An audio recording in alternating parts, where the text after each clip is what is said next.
Easy steps to repair laptop speakers. Laptop speakers not working.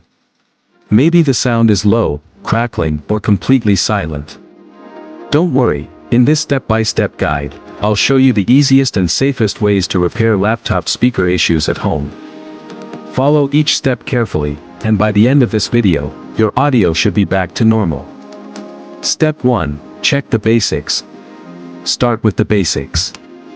Many audio problems come from simple settings. Increase your volume using the keyboard or taskbar. Make sure the mute icon is not enabled. Next, check your audio output. Sometimes Windows switches output devices automatically. Click the sound icon and choose your laptop speakers from the list. Step 2. Update or reinstall audio drivers. Outdated or corrupted drivers are one of the most common causes of speaker malfunction. Right-click the Start button, open Device Manager, go to Sound, Video, and Gain Controllers. Right-click your audio device and select